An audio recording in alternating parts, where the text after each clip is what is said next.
नमस्कार। कहते हैं कि इंसान भले ही 7 समुंदर पार चला जाए, लेकिन उसे अपनी जन्मभूमि की याद हमेशा आती है।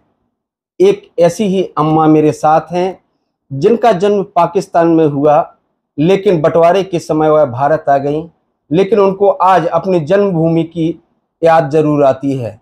उनसे बात करने के लिए हम पहुंचे हैं उनके टीकमगढ़ निवास पर, जिनका नाम श्रीमती बीना मेहता है, जो 78 साल की हैं। लेकिन उन्हें कहीं ना कहीं इस बात का दर्द भी रहता है कि उन्हें दोबारा अपनी जन्मभूमि देखने को नहीं मिली।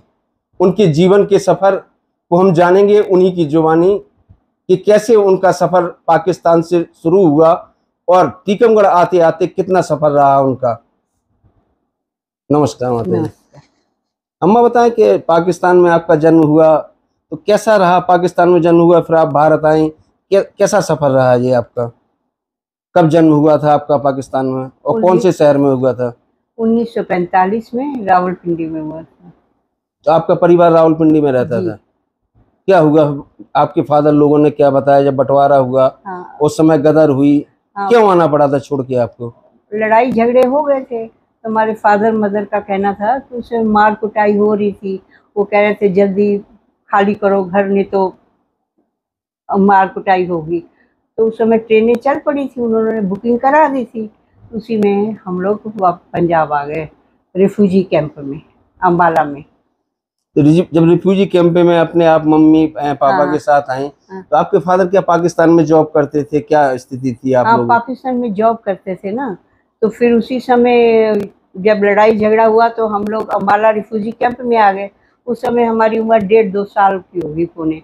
इतना हमें याद नहीं है, पर हाँ इतना याद है कि वो लोग चर्चा करते थे कि कितने हम खुश थे, कितना अच्छा परिवार था।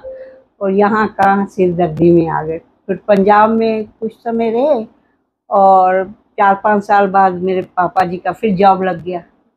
फिर हम लोग पंजाब में चले गए, अम्बाला से फिरौर, फिरौर से होशियारपुर।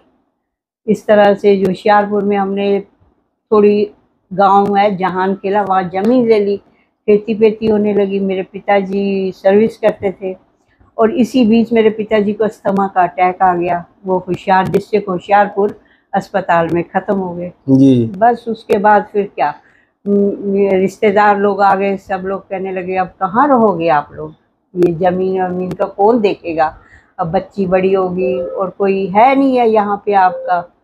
तो फिर मेरे दादाजी के साथ हम लोग कानपुर चले आए।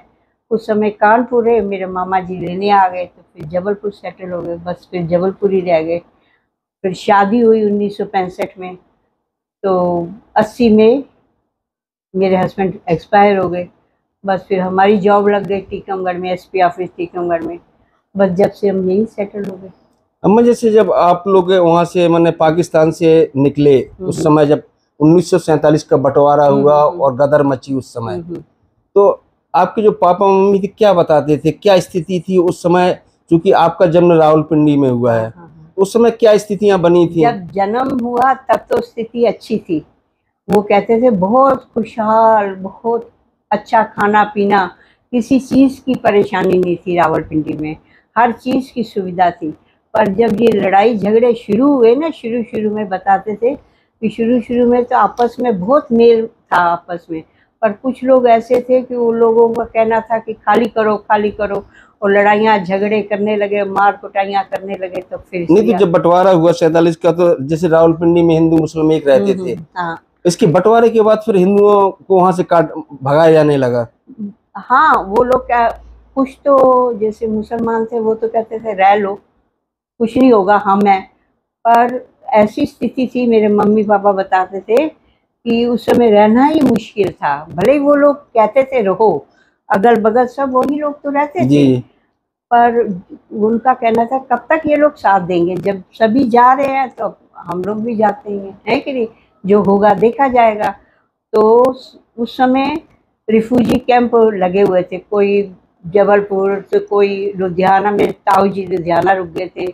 हम लोग को अम्बाला कुछ होगा उन लोगों का सेटिंग की, इतने लोगों को छोड़ना है, तो हम लोग अम्बाला आ गए थे, अम्बाला कैंट में। तो पूरा परिवार रिफ्यूजी कैंपों में आ गया था कि कुछ लोग रह गए थे? नहीं, कुछ नहीं रहा, कोई नहीं रहा था।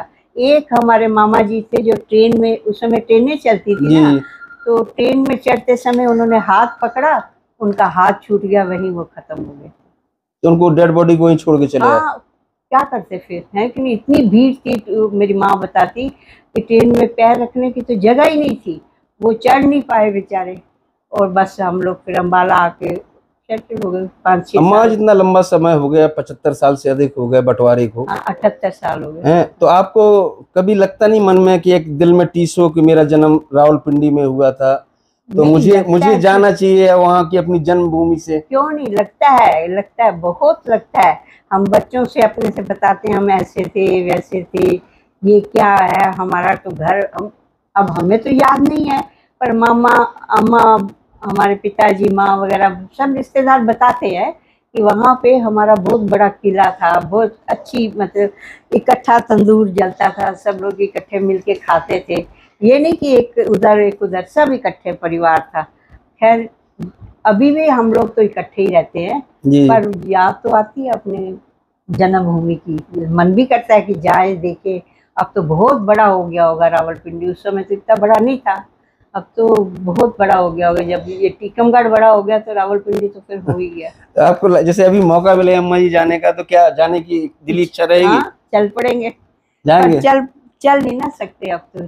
सबसे बड़ी मजबूरी है कि अब हम चल नहीं पाते, है ना। मन में इच्छा तो है कि जैसे मौका मिले जाएं, अपना देख के आए कैसा है कि नहीं, पर मजबूरी है कि अब उम्र के हिसाब से अब चल ही नहीं पाते। पहले अगर मौका मिलता तो जरूर हो आते, कि नहीं। जी।